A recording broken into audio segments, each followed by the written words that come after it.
And here's another point that I want to bring up, and we're going to talk about this a little bit later with Cam Edwards. And as a mother of sons, this is one thing that I wish that society would understand. We're, as a society, questioning why we have so many maladjusted young men. Why are there so many adolescent boys that are so troubled?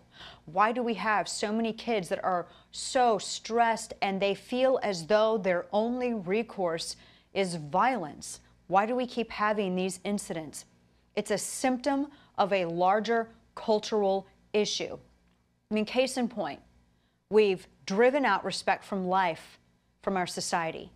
We've driven God out of our society. We've driven morality out of our society.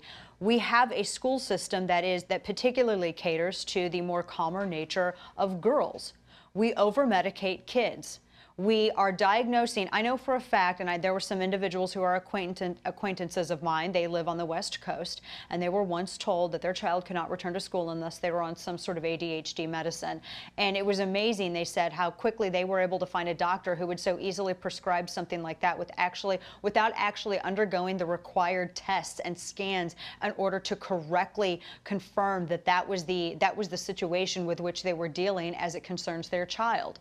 We have over-medicated kids. We have a society that doesn't know how to raise boys into men. We have a society that does not put any sort of emphasis at all on respect for each other or respect for life. And we have a society that for the last 5 years has been telling boys that they're toxic, that their masculinity is toxic, their very nature is toxic. And so really, we're going to scratch our heads and ask why we have so many just maladjusted adolescent boys in our society?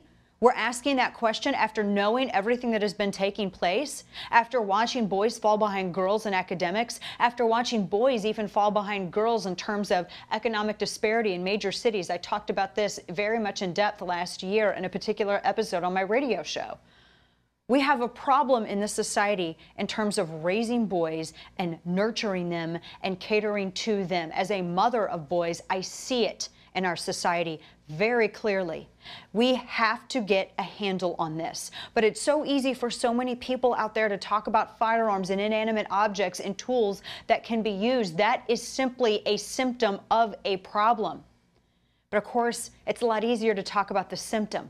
It's a lot easier to go after the inanimate object instead of dealing with the Frankenstein's monster. Again, we've created it here in our society, and until we get a handle on that, nothing is going to change.